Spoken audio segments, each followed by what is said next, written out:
Hello, welcome to Bendigo Decides. I'm Lewis Adams. I'm Tom O'Callaghan. And here we are talking about state politics. Last time we talked about Jeff Shaw. Now, we've got some more local stuff to talk about today, but do we want to talk about what's been going down on that topic first? Yeah, so since we last spoke, I think last time we spoke, we were talking about governments deciding what's going to happen on these types of issues, but opposition's being able to set the tone. Since then, we've had the vote on the floor of Parliament, a vote that went through late into the hours on Wednesday, or probably not that late for state politics, actually. Their state legislative agendas tend to go all-nighters. It's not uncommon for them to be talking about things very, very, very early into the morning, if that makes sense. But it went until there was a vote at about 8 o'clock on the Wednesday night, and it saw Jeff Shaw suspended from Parliament for...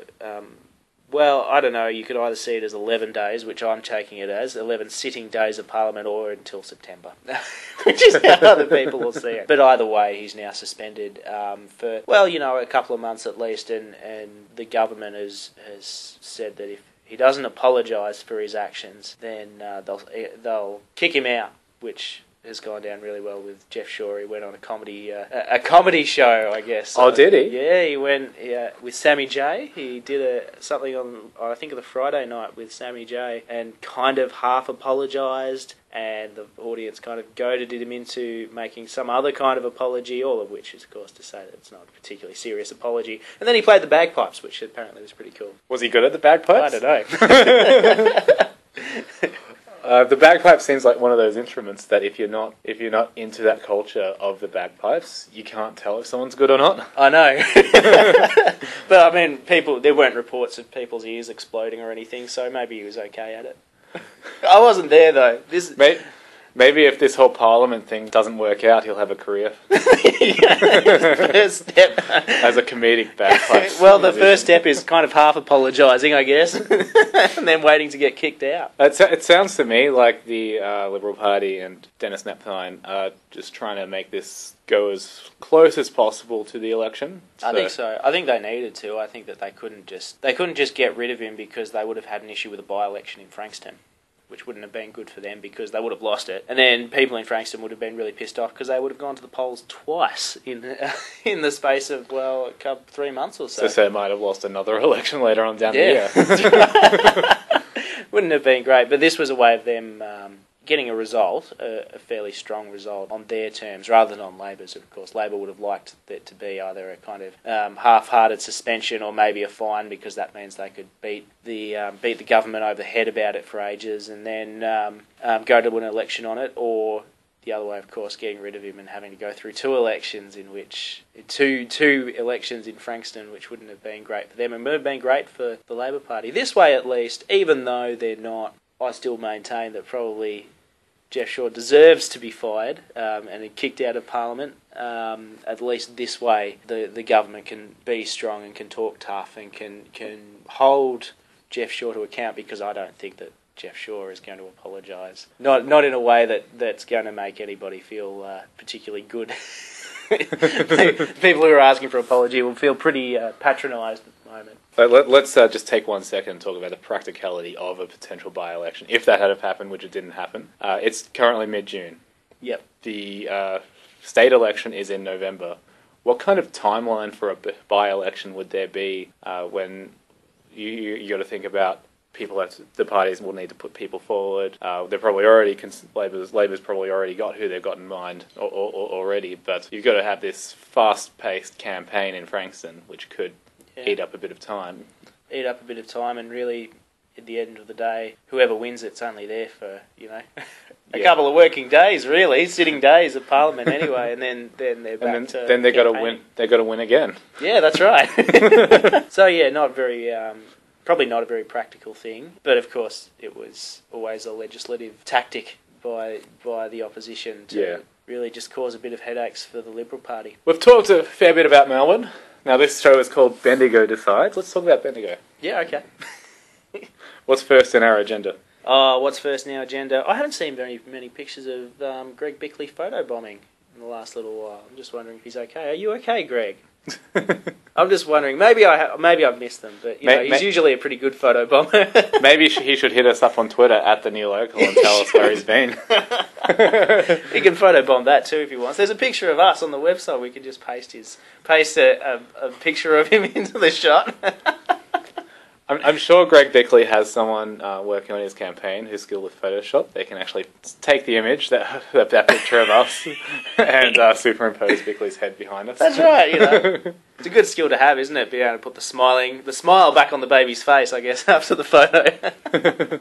No, well, I haven't seen much of him, but I think too that we're really into the serious part of the campaign for both the Liberal candidates and for the Labor Party too, where they're starting to do listening posts, but more importantly, they're starting to really try and raise some cash. I suspect that's why we haven't seen heaps and heaps of stuff about the campaign, other than the Liberal Party is still announcing its infrastructure, roads and infrastructure projects at the moment, going out and saying things like on the McIver Highway, they've got some projects that they've just announced funding for on a roundabout for Wrangling and Plumridge Streets, these kinds of things, these small kinds of things that we've seen the government really focus on in their campaigning in Bendigo. And they do get out, they put on a bit of a spread. They get out senior ministers and others. Even the Premier came out for a bit of a spread too, although that was for slightly different funding things, but all about infrastructure and community projects. That's really all we're really seeing at the moment in terms of the big election kind of stuff. Having said that, I think that there's been a couple of issues that have come up in the last little while in local politics that'll start to become a bit of a rallying point for, maybe not for the Liberal Party or the Labor Party, but certainly for some of the minor and micro parties. The Wellsford State Forest, for example, there's a campaign right now to turn the Wellsford State Forest into the Wellsford National Forest, and that's just come up a meeting or two ago at local council to support it at least, and it looks like now we're going to see more stuff happening around the Wellsford State Forest. It kind of does pop up a little bit. I remember in the last election campaign the Greens talking about the Wellsford State Forest, about boundaries to the forest and other things like that. I'm sure that the Greens will use it again as a kind of rallying point, a focal point around which it can discuss some of its substantive issues. I haven't actually been paying much attention to the state Greens lately. Have they put their candidates forward? I don't think so, no. Or the National? No, I don't think so either. Maybe I'm wrong, but I don't think that they have yet. I think they're still deciding. Well, hopefully for their sake, they get it in soon, because even if it looks like it's going to be safe in one of the major parties, the minor parties really want to get their name out there as early as possible. Yeah, I think what I've noticed in the last couple of elections is that the two major parties tend to put their candidates out really early, and a lot of it is just about trying to raise cash for the last couple of months. Whereas I think with minor parties like the National Party or the Greens, they probably rely a lot more on their budget coming from, say, the head office, and from probably a little bit of smaller donations, but they don't necessarily expect to get as big a donations as maybe the candidate for the Liberal or Labor Party will get from unions and business. They're not going to have that kind of media coverage, that kind of advertisement coverage that the Labor and the Liberal parties are going to be able to attain anyway. Yeah, that's right. I think you look at the Liberal Party here in Bendigo, they're really closely aligned with businesses, with local businesses, small and large, and so you tend to get, I guess, the kind of people in boardrooms saying, "Oh well, yes, that good, Mr. Lyons and Mr. Bickley." I assume that's how they talk. yes, we'll give them some money. maybe they don't necessarily do that for Greens candidates, and of course unions are, anyone want to have need a second guess for where unions are going to be putting their money, and if they're going to be active about it and really go out and seek to get an audience with the Labor members to try and say, well, we'll give you money if you do this. What is another one of the issues that has been coming up? Well, another one is happening this Wednesday, the big debate at council, probably the most anticipated meeting that I think I can remember in a very long time, and I've been covering local politics for quite a long time. This one is on the mosque, a proposed mosque for Bendigo. The reason why it probably will get into state coverage or state political cycles is as we get close to the election, you'll see a lot of the more kind of right-wing micro-parties start to use it as a flag around which to rally. We know at various elections, there's been people who have stood and haven't had nice things to say about Muslims. Apparently they're not racist, but I think that's just a semantic distinction about what's racist and what's religionist, I guess. And so you'll start to see them try and use that issue. Already there's a very organised campaign being taken by the anti-mosque groups to try and stop council from approving this, and presumably they'll take it to VCAT after inevitably council says, okay, let's stamp it to go through on planning grounds.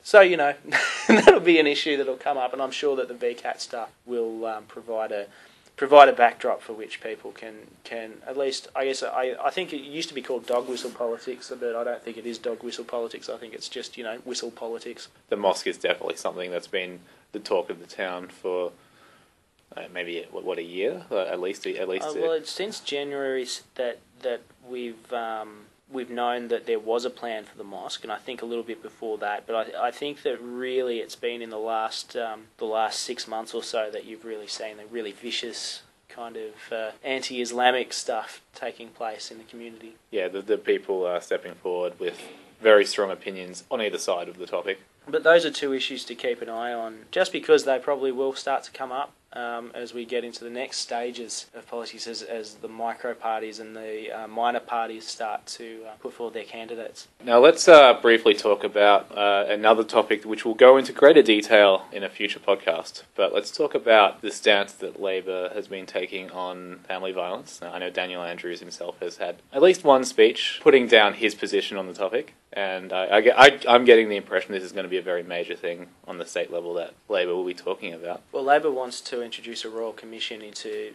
domestic violence if it gets into office.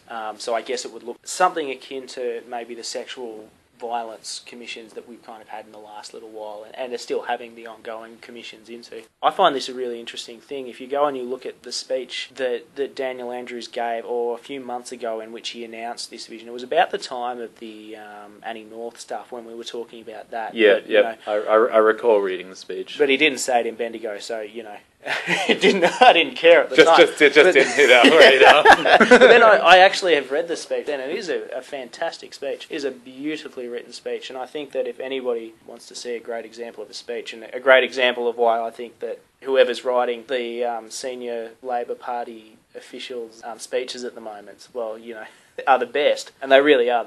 They're beautiful speeches. Whoever it is, if it's one person or a team of writers, they're doing fantastic things. So it's worth having a look at them. My thinking is that this will be a central plank of the campaign for Labor, and one to keep an eye on. Not one that the Liberal Party is quite as keen on. They say that the resources that you would spend on a Royal Commission should be being spent on domestic violence stuff itself, all the programs and activities and other things that governments are doing at the moment. But I think it'll be a fascinating debate to watch. Yeah, it's definitely one of those interesting issues where the candidates are going to be wanting to be on the same general side of the issue because, domestic violence is not a cool thing at all. Yeah. But they'll be attacking it just from different angles. I think they will, but I think that you look at this speech and Labor, with its speech writers and I guess it's other people who are able to do this kind of stuff, they'll be able to really capture the emotion, I think, of it. I would say a lot more effectively than the Liberal Party can, because they just have better speech writers and better communicators. I think overall the Labor Party in Victoria has always been better at communicating. Maybe even so good that it's almost a problem under Brax and Brumby. There was a problem of too much information coming out all the time and people complaining about it, as opposed then to Ted Baillieu, who didn't communicate at all, and maybe Nat Thines found a middle ground, I don't know. But Look, I'm sure no matter what, there's going to be some form of complaints about the level of communication that the Premier will be taking, no matter who he is. That's right. But certainly, the Labor Party, the last time they were in government, were often being accused of being able to bury information, key information, because they were just churning it out. Do you think that was like this accusation was something that was actually intentional, or are they just a byproduct of a free information policy? Well, I'm sure that the policy wouldn't have been started just so you could bury information, but certainly, at times there were instances where you'd think, well, there's only so many journalists covering state politics in Victoria, so, maybe you're taking advantage of the amount of information you're churning out to them, or maybe the journalists are just bad at their jobs if they can't can't pick out the right information. These are big decisions. I'm sure that there's no right answer. At least nothing that we want to definitively say anyway. No. We're getting to the close of this episode. Is there anything else that we want to talk about before we convene? Yeah, Greg Bickley's website's finally up. He redid it. He's redone his website from his federal campaign. Interestingly enough, it's the design of the website really seems to me to be more about the bigger issues than the local kind of stuff that he had last time. So you go to the main page and there's not as many photos of him smiling with babies and other things. You can find those pages with the people smiling with babies and stuff, but they're harder to find. There's a bar down the bottom of the page rather than right up the top, and there's not quite as much stuff about his story and all the other things. I guess they're assuming that kind of know who Greg Bickley is now. His familiar face. Well, it seems like every year he's running for something. That's right. So it might be worth checking that out and seeing what stuff's on there. There's a lot more stuff, I think, though, about more of the state-based issues, and the state-based issues are given a little bit more prominence, which I find interesting. Maybe I'm just reading into and insinuating things that might not be true, but I find it interesting anyway. It could just be because I know something that we found with the federal on the federal level is that there's a lot of uniformity in the candidate and Liberal candidates. Like you can have a look at, say, the flyers or the pages for any sort of number of Liberal candidates, and they'll be a similar format. Maybe it's just different directives from the federal level or the state level saying, prioritise these things. Yeah, maybe that's true, and certainly it's certainly better than Jack Lyons' website, the candidate for Bendigo West, because Jack Lyons doesn't have one yet. He's got a profile page on the Liberal Party's website, and that's it. I don't know whether he's going to do one himself or not. We'll have to wait and see. Yeah, you think it'll be in his best interests to get one, but it just depends on if they can justify spending the time and resources to put one up for him. That's right, and the thing is, I mean, Greg Bickley probably could have won the last election, and so there was a lot of money coming in from him then. And of course now he's got a bit of institutional memory maybe that he can bring into the next campaign, even if he doesn't get as much money. He's got a website that was there that just needed to be revamped, and maybe someone was nice enough to do it for him at a price that was cheaper. And of course, quite possibly. Yeah, so maybe there's that, but I think in today's elections, you really need to be online. I don't think it's enough now to have the profile page that Jack Lyons has. You look at the Labor candidates, and they've both got, the Labor sitting members, and they've got fantastic websites. Yep, really well designed, particularly Marie Edwards, actually. I really like her website at the moment. It's my view that the candidates, especially in today's politics, and this isn't just restricted to elections and politics, this can be applied to different forms of business and other things, but you really need to be online, have an online presence. You really need to be hitting that social media, because that's where you're going to get the best spread for your buck, really. That's right. And to be fair, Jack Lyons is on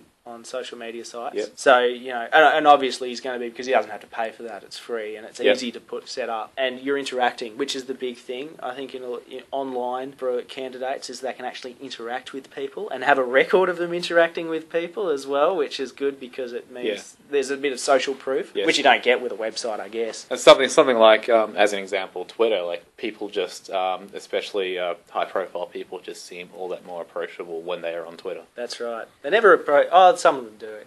Reply to me. They never do it for me.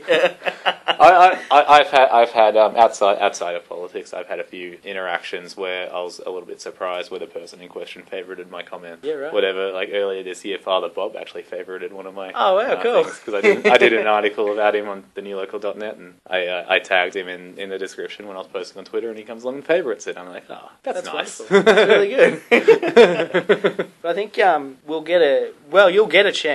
I say now, getting into my salesman's pitch, you'll get a chance to hopefully meet some of the candidates. Well, not meet them, but listen to them, because not this Wednesday, but next Wednesday, the 25th, from 6 till 7, we'll be starting our state politics interviews on Phoenix FM. So we'll be spending half an hour talking with each candidate as we can get them in, and whenever it's convenient for them, I guess. So that's every Wednesday, except for the Wednesdays that we do local council broadcasts. And there's one, of course, coming up tomorrow night. On the day we record this, it's going to be on Wednesday the 18th on Phoenix FM, and you'll be able hopefully this episode will be up by before Wednesday night this week. I normally try to prioritise putting the Bendigo Decides podcasts up, but I have a feeling I might be a little bit busier. So this hopefully it'll be up to, by tomorrow, which is Wednesday. But if it's Thursday and you're listening to this, then I'm sorry. Well, look, let's listen next week. If you if you do end up missing it, we do play some of the more important debates the next Wednesday afterwards. So on the same Wednesday that we'll be doing from 6 till 7, we'll be doing the state politics party time, and then after that we'll be returning to Council Capers, where we'll be playing the debates, including, I'm sure, the mosque debate and a couple of the other big ones. This has been Bendigo Decides for another time. I have been Lewis Adams. And I have been Tom O'Callaghan. You can, of course, find us on Twitter at The New Local, or if you want to just talk to Tom, at Tom Bendigo. And keep an eye on www.thenewlocal.net. This coming Friday, there'll be a new episode of my other podcast, Local Chats, in which I will be talking to a man who works with the Morris Blackburn law firm, and he does a lot of work around the community, helping out socially disadvantaged people who have had injuries, and helping them get what they're entitled to. But it's a really good conversation, or at least when I listened back to it, I thought it was very interesting. So, especially that host guy. Wow, what a guy! But yeah, so check it out, www.thenewlocal.net. That episode should be up this coming Friday. See you guys. See you later.